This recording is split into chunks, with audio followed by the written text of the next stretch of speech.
Welcome to the deep dive. Glad to be here. So today we are taking you on a journey that really spans two completely different worlds. It really does. We're starting at the atomic scale. I mean, where scientists are learning to literally grab and manipulate molecules. You can actually grab them. And then we're zooming all the way out to the institutional and ethical landscape of the R1 University labs where this very technology is born. That's right. Our mission today is pretty ambitious. We're going to try and synthesize findings from these two, well, seemingly separate worlds. Okay, so what's the first one? First up, we've got this incredible cutting-edge engineering research. It's all about hybrid interfaces, things like augmented reality or AR, and these physical, tangible control systems. Tangible as in you can touch them. Exactly. They're designed for molecular visualization, and you'll see them mentioned in the source material under project names, things like Tactual and AVIZ. Okay, so that's the technological frontier. This is what could revolutionize how we interact with, the basic building blocks of life. It feels like moving beyond a flat screen to a truly, hands-on, intuitive kind of science. And then we're going to juxtapose that technological optimism with a really deep sociological inquiry. Okay. We're looking at a major study. And this was intensive, over 300 hours of observation, 44 interviews, all spread across 15 R1 university-based biomedical engineering labs, or BME labs. So they were really embedded in there. What was the goal of that? The goal was basically to perform an institutional biopsy, to find out which values, and they were looking specifically at responsibility and transparency, are genuinely part of the actual day-to-day design practices in these labs that are, shaping our future. So our goal for you, the listener, is to understand not just what groundbreaking technology is being built, but how the institutional forces, Right. the publishing pressures, the grant requirements, all of it, how that shapes the mindset of the engineers and scientists. And that, in turn, dictates whether these powerful new tools are actually designed responsibly. Yeah. We are really diving deep into the water the fish swim in. It's the essential question, isn't it? It is. Does the culture of the lab actually support the ethical design you need to protect the ultimate end user? The patient. The patient. Okay, let's get into it. We're going to start with the dazzling tech, the tangible frontier. Do it. So when most of us think about molecular modeling, we're picturing a computer screen, right? Maybe a mouse, maybe a touch screen. It's a 2D representation of a 3D structure. For the most part, yeah. But the research we're looking at here, it defines a new technological space, the hybrid environment. What does that actually look like? Why is it such a huge leap forward? Well, the shift is really all about how we explore and present data. These environments embrace a hybrid approach. The core idea is to create a seamless connection between a physical, tangible model you can hold and all the virtual information that surrounds it. So you're not just looking at a screen. No.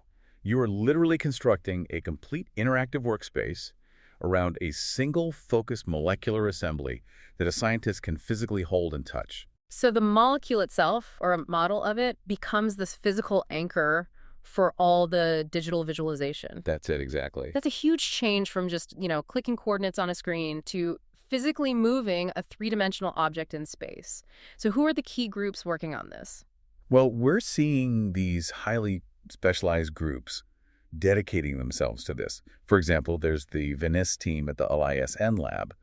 They are laser focused on designing these mixed reality workspaces specifically for molecular science. And what's their goal? Their ambition goes way beyond just a static visualization. They're trying to enable the user to actively steer components of a simulation in real time. Steer it. What do you mean by that? Imagine you're adjusting a force field or an energy parameter, and you do it just by manipulating the physical object in your hands, and then you watch the virtual simulation react instantly on the screen or in your AR headset. Wow, that would require an incredibly precise, low-latency feedback between the physical world and its digital twin.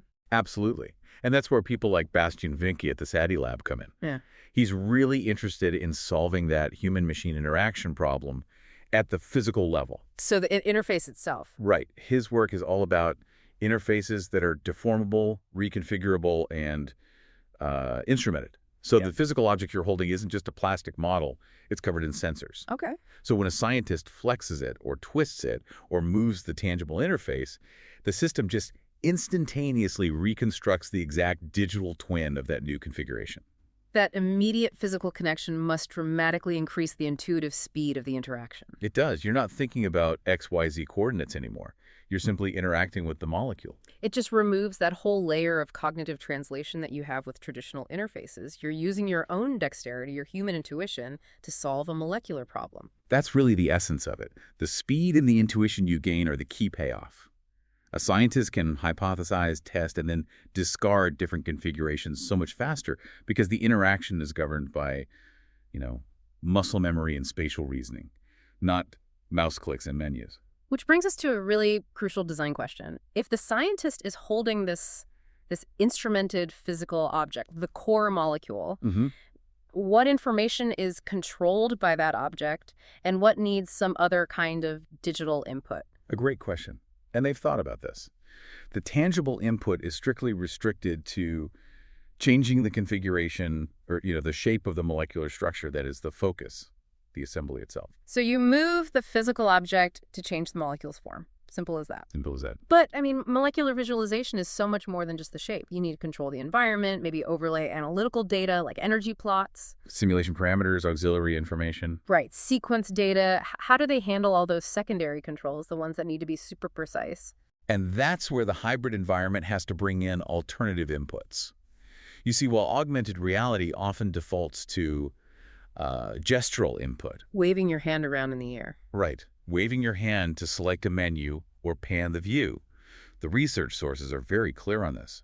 Gestural input is, and I'm quoting, known for its imprecision. Which is a huge problem if you're dealing with molecular simulation. A major impediment. When you need that fine-grained control for a simulation or plotting abstract data, that lack of precision just doesn't work. So they're actually going back to more traditional tools for that supplementary information, even if they're a bit less immersive? Precisely. They're exploring how to integrate conventional, stable, and precise tools into the AR environment.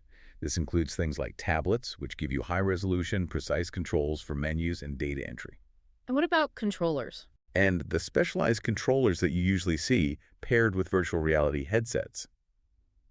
Prior work has already shown that you can combine 3D representations with abstract data plots overlaid in AR space, or even place different 3D biological visualizations all around the user, creating this immersive data field. So the technology isn't really the challenge there. No, the challenge is integrating these things seamlessly without drawing the user's attention away from that central tangible molecular model. This technology, it sounds like it's built for, the highest levels of academic and pharmaceutical research. Is that the only place they see it being used? No, and that's what's so interesting. The research identifies a whole array of planned exploration scenarios, and they were selected to show how versatile the system is. Like what? Well, it includes pure scientific exploration, so generating totally new knowledge, but it also focuses heavily on translating that knowledge. How so? Through presenting scientific results, teaching complex, abstract concepts in structural biology, and for broad outreach goals, especially around molecular simulation. So this tech is designed to move structural biology out of just the PhD level and, say, down into the undergraduate classroom. Exactly. It's about democratizing that complex visualization. Which brings up the whole issue of democratization and transparency. In today's scientific climate, how committed are these cutting-edge research groups to the principles of open science? Their commitment is exceptionally rigorous. It's really built into their project planning from the ground up. Okay. It starts with the basics. They commit to using open source implementations for their software. They submit all their work to international journals and conferences. But the real core of their open science pledge is in facilitating replicability. And what specific steps are they taking to make sure it's replicable? Because that's often a huge hurdle in these complex technical fields. They're taking some, pretty unprecedented steps. First, they're pre-registering their experimental validations on platforms like the Open Science Framework, or OSF. What does that mean, pre-registering? It means they register their methodology and their expected outcomes before they even run the experiment. So everyone knows the game plan ahead of time. Exactly. Second, they're providing open repositories for all their implementations and data on services like GitLab and GitHub. And crucially, they're also applying for third-party formalized validations. From who? Specifically, from the Graphics Replicability Stamp Initiative. This ensures that an outside body verifies that their findings can be reproduced exactly using the methods they've documented. Wow, that's accountability built right into the research process itself. It is. They're not just saying they're open, they're submitting themselves to external audits. That sets a very high bar for future research. It does. And, this work isn't happening in a vacuum. It's leveraging existing tools like UnityMole, which is a known prototyping platform in this space. And we're finally seeing the realization of concepts that have been discussed for decades. Like what? The sources point to earlier tangible interfaces from years ago, and even concepts from the early 90s like molecular visualization on the holodeck. From Star Trek. Exactly. So this current work is really the culmination of this long quest for more intuitive molecular interaction. That high bar for transparency is exactly what we need when we're dealing with powerful new technologies, which makes the abrupt transition we're about to make even more necessary. Because if the technology is this powerful and precise, the ethics governing its design have to be just as rigorous. And as the next set of sources shows, the internal culture of the BME lab, it often falls short. We're moving from the pristine, controlled world of the AR lab to the complex, financially driven world of the academic BME ecosystem. Where those values of transparency and responsibility can get distorted pretty quickly by all sorts of external pressures. Okay, let's make that transition. We're now looking at this major sociological study of biomedical engineering labs. Before we get into the findings, tell us a bit more about the scale and the methodology. This wasn't just a survey they sent out? No, far from it. This was intensive, embedded sociological work. The researchers used what's called a triangulation approach, meaning they combined several methods to verify their findings. So they did over 300 hours of direct lab observation. Literally just watching the engineers and scientists work? Watching them work, yeah. Then they conducted 44 detailed, semi-structured interviews with everyone from the PIs down to the students, and they analyzed hundreds of documents, internal and external. All of this was gathered across 15 different university-based laboratories at R1 public institutions. That level of ethnographic detail, I mean, that means they weren't just reading the official policy documents. They were capturing the culture. The unwritten rules. The assumptions that actually drive the decision-making. That's it. And the data was analyzed using a modified grounded theory approach. This is crucial because it means the researchers didn't walk in with some rigid academic framework they were trying to prove. They let the themes emerge from the data. Exactly. The categories, the themes, the actual values and practices, they all emerge from the data itself. And the core thesis that crystallized from all this observation was that the R&D activities of these BME labs inherently implicate the values of responsibility and transparency. And those values are profoundly shaped by the lab's external ecosystem. Profoundly. So when we look at these innovation ecosystems, we often hear about the standard triple helix model. Can you explain what that is and maybe why it's not enough when we're talking about BME? Sure. So the triple helix model basically suggests that innovation is driven by these reciprocal linkages among three major actors. The university, which provides the research and patents. Okay. Industry, which provides funding and commercialization paths. And government, providing grants like from the NIH and regulatory guidance from places like the FDA. And for BME labs, that definitely holds true. Oh, absolutely. These labs are actively seeking patents, they're anticipating FDA approval, and they rely very heavily on NIH grants. But the source material argues that this model is missing a critical piece of the puzzle for biomedical engineering specifically. It's fundamentally insufficient because it misses the fourth critical system interactor. Healthcare. Healthcare itself. The healthcare system. Yeah. So hospitals, practicing clinicians, and most importantly, the patients themselves. BME is unique because its technology is designed to impact these actors directly, unlike, say, basic physics or computer science research. So if the design process only revolves around the university, industry, and government, what you call the translational intermediaries, who gets left out and what's the risk? The patient and the clinician get left out. Yeah. And the risk is that if input from the healthcare system is marginalized, especially in those really early TO stage labs, the engineers risk overlooking essential design elements. Things related to patient safety. Patient safety, patient comfort, actual clinical feasibility. You end up designing technology that is incredibly successful at securing a grant or a patent, but it fails the human element because the end user was never consulted. Okay, so this brings us to the study's categorization of the labs based on their location on the NIH Translational Roadmap, T0 through T4. Seems really foundational, so let's map that out. Absolutely. The NIH Roadmap describes the journey of a scientific discovery from, the lab bench to the patient's bedside. So T0. T0 is basic science discovery. This is where you identify fundamental biological or medical principles. Then T1 is translation to humans, taking lab discoveries and applying them to people for the first time. early clinical trials. Right. T2 is translation to patients, testing interventions in larger groups to see if they're effective and safe. T3 is translation to practice moving established interventions into clinical guidelines. And finally, T4. T4 is public health impact, so assessing the real-world impact of the intervention on the health of the whole population. So the farther out you get T3, T4, the closer you are to the actual patient and the hospital. Correct. And the study focused intently on the two poles of this academic R&D spectrum, T0 and T3. Let's start with the T0 labs. Okay, so first you have the cellular biomedical engineer, or T0. These labs are in that early stage basic science area. They're designing completely novel technologies, things that haven't been translated yet. Like synthetic biology, genetic engineering. Exactly. Novel drug delivery platforms. And crucially, they identify primarily as scientists. Okay, and the other group? The other group is the biomedical device engineers, or T3. These labs are in the later stage applied research area. Their focus is designing new applications or optimizations that are meant to be integrated with core devices that are already in clinical use and approved. So things like advanced MRI algorithms or better prosthetics. Right, or new sensor systems. Okay. And they identify primarily as engineers. That distinction, T0 focusing on brand new biological interventions, T3 on improving existing hardware, that sets the stage for two completely different sets of ethical struggles, doesn't it? It does, even though both groups are working under the umbrella of BME. Okay, so let's dive deep into the first group. Cellular biomedical engineering, T0, and what the study calls the responsibility gap. Let's start with those T0 labs, and we can use the Tango lab as our example. They're focused on these novel early-stage interventions. The lab structure is pretty typical. You've got a PI, a few postdocs, and PhD students.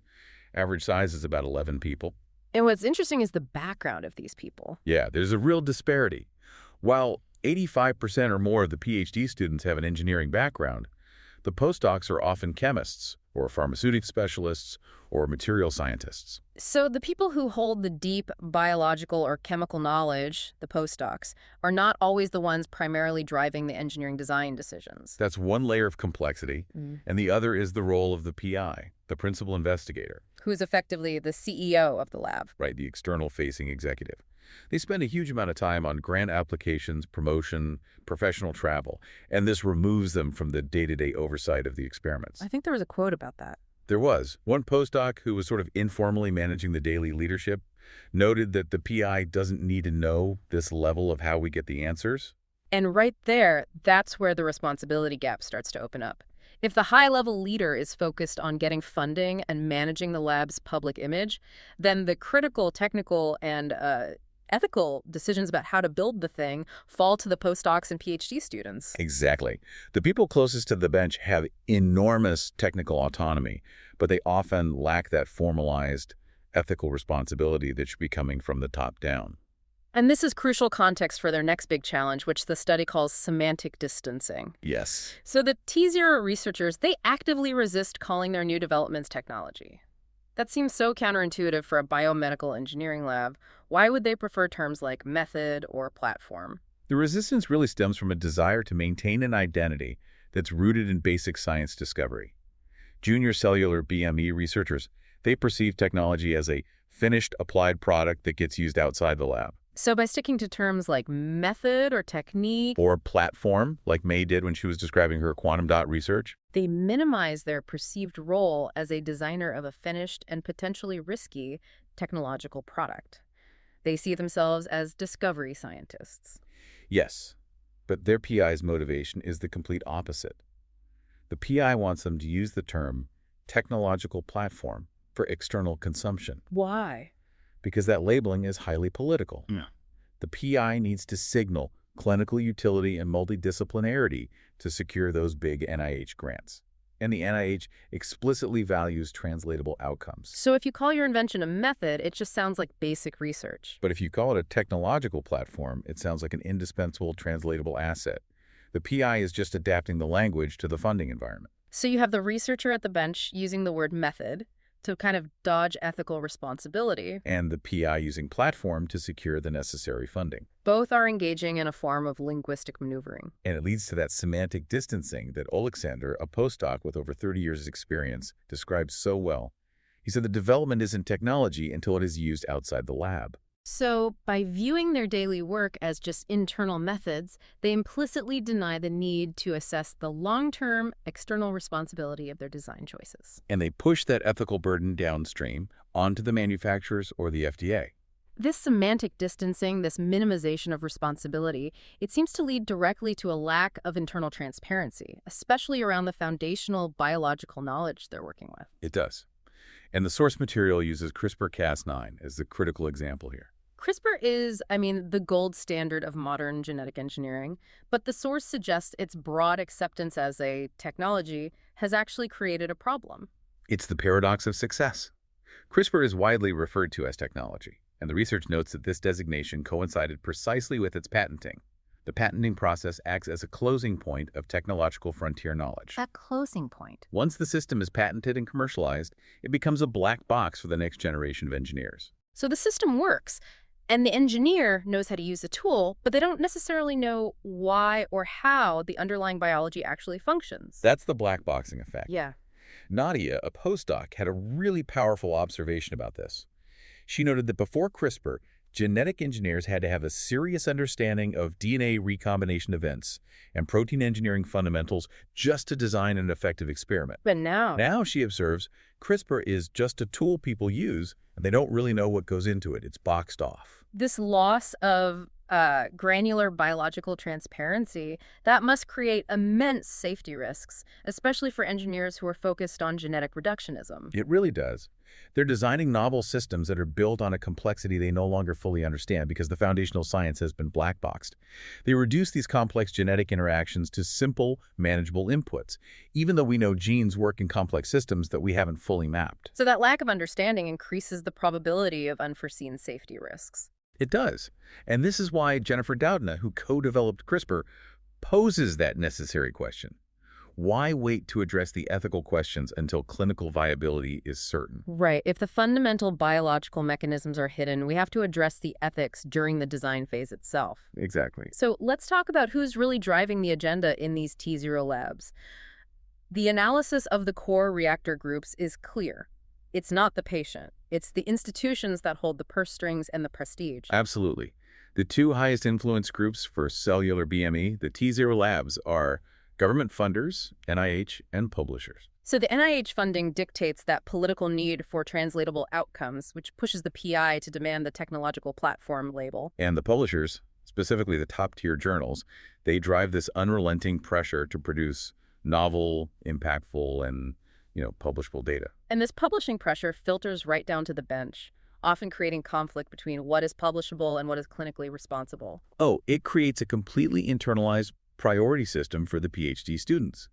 They often believe a specific, often unspoken number of publications is required for graduation, even if the departmental requirements don't formally mandate it. And this pressure can then influence design choices away from clinical utility. For sure. For example, a student might prioritize using the brightest, most easily visualized quantum dot, even if that specific material is known to be less biocompatible and thus riskier for human use. Why would they do that? Simply because it produces the high-impact image needed for a top-tier publication.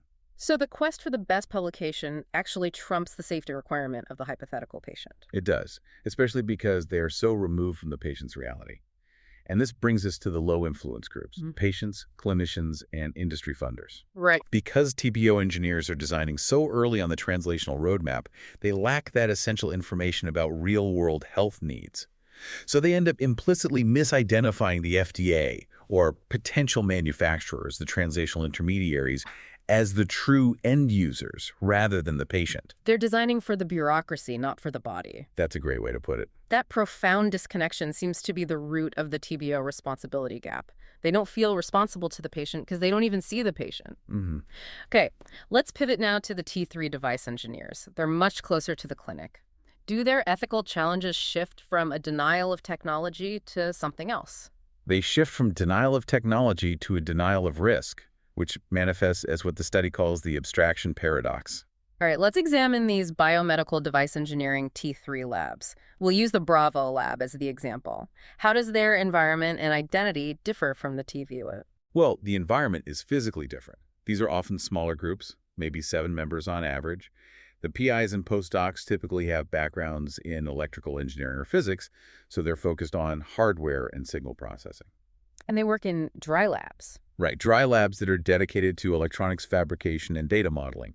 And if they're studying, say, MRI technology, their labs will house these shared, secure MRI machines, which come with all these rigorous operational protocols and security measures. And their identity is crystal clear. They're all about optimization. Their identity is absolutely foundational. Over 80% of these T3 researchers strongly identify as engineers. Their mission isn't basic discovery, it's to advance the technology. So they aim to optimize or improve existing, already clinically translated devices. Exactly. New software for image processing, better prosthetic interfaces, or improved sensor arrays. Okay, so because these T3 engineers are working with existing FDA-approved devices, their greatest ethical blind spot is what the study calls the false sense of security. That's it. They just assume safety because the base hardware has already passed all the regulatory checks. Precisely. They assume that since the core devices, the MRI scanner, the prosthetic limb, are post-translational and FDA approved, any application or optimization they develop on top of that remains safe. There was a quote that captured this. Yes, Shui, a PhD student, said that because the core technology is already approved, there is this general sense that it is safe. But the introduction of a novel application, like a new sequence or a complex algorithm, that can profoundly change the device's interaction with the human body. It could introduce new risks the original FDA approval never covered. And that's the core disagreement.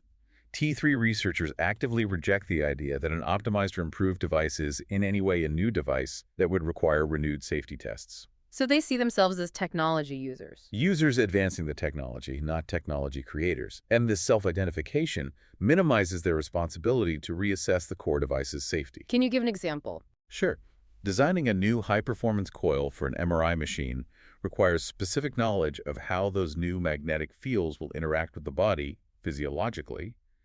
Yet the engineer often feels no responsibility to re-engage with foundational safety protocols because the MRI machine itself is approved. So they're essentially saying, I just optimized the engine, I didn't build a new car, while ignoring the fact that a souped-up engine might require a totally new braking system. It's a profound deficit in responsibility, and it's rooted in the assumption that their work only improves upon a static, safe foundation. And the core reactor groups for T3, they look dramatically different from T0. Who holds the power here?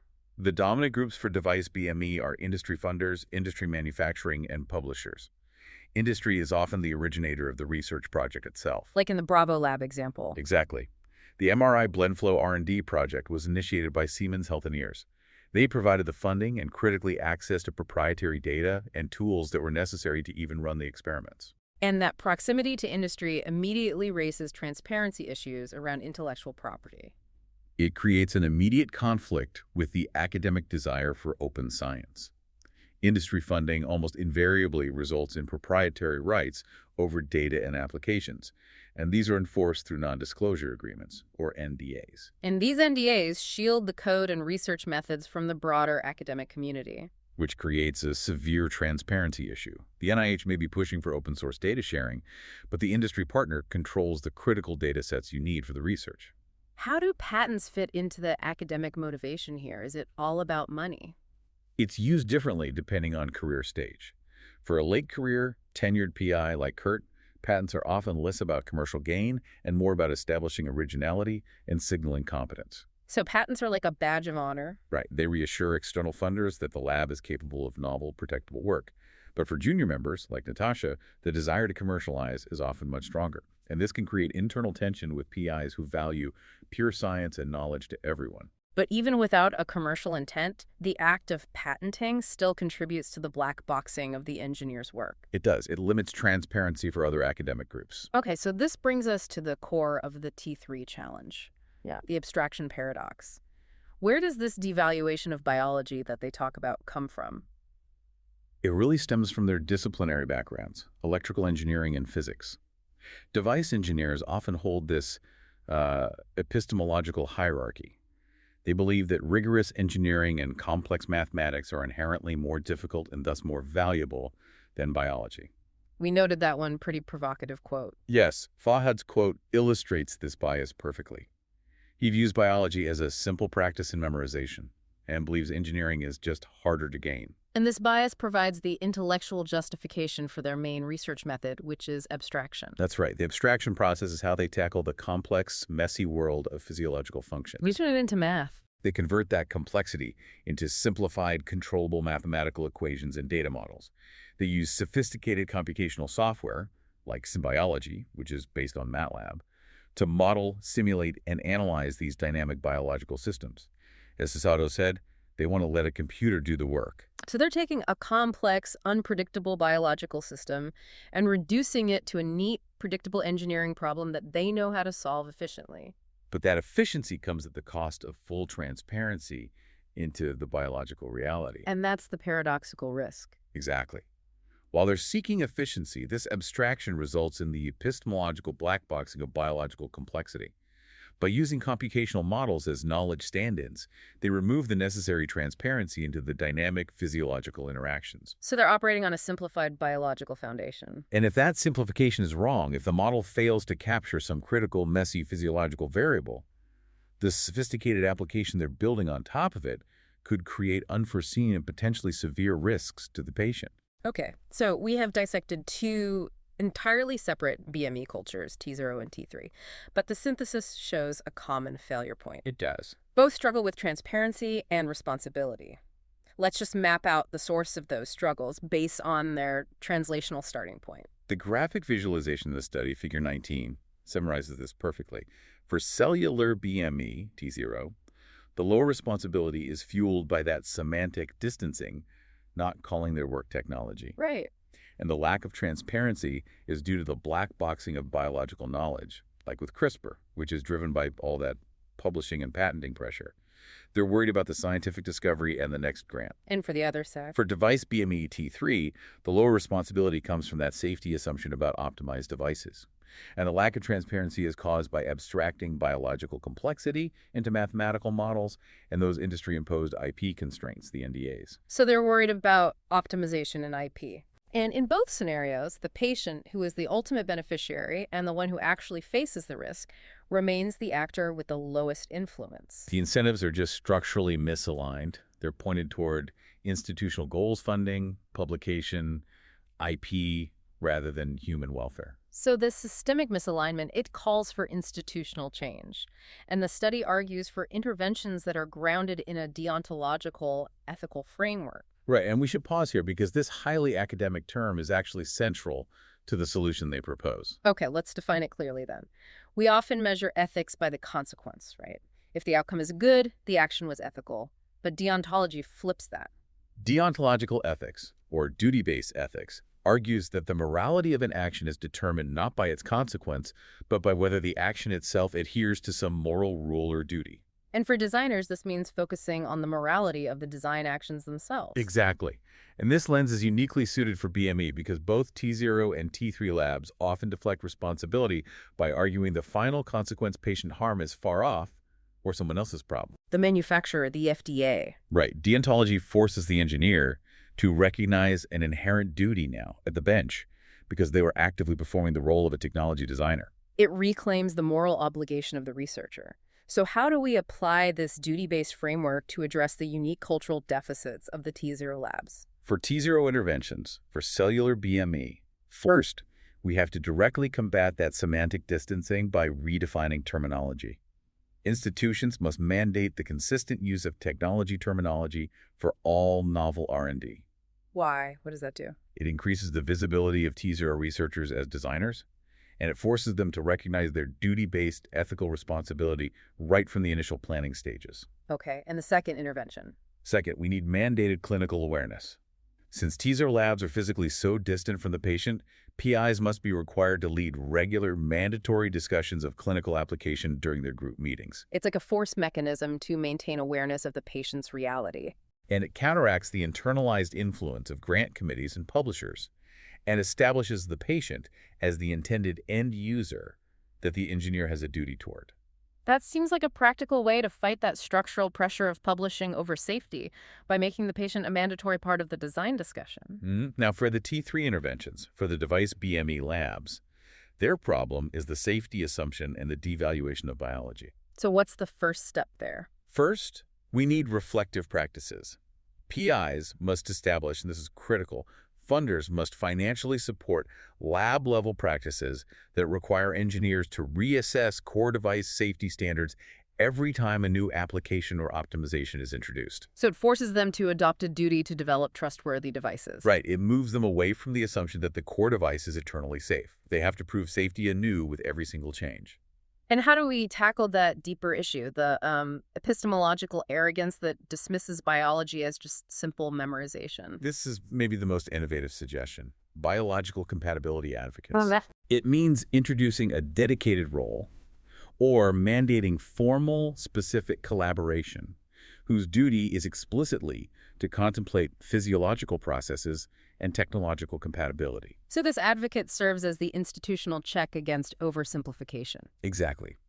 They ensure that complex biological processes are given a full voice at the design table without forcing an electrical engineer to suddenly become a molecular biologist. The engineer keeps their specialized focus, but the duty to account for biological complexity is institutionally mandated and enforced by a dedicated colleague. That structural change acknowledges the disciplinary bias, but creates a formal process to mitigate its risk. It ensures that abstract mathematical efficiency never outweighs patient well-being. That's the goal.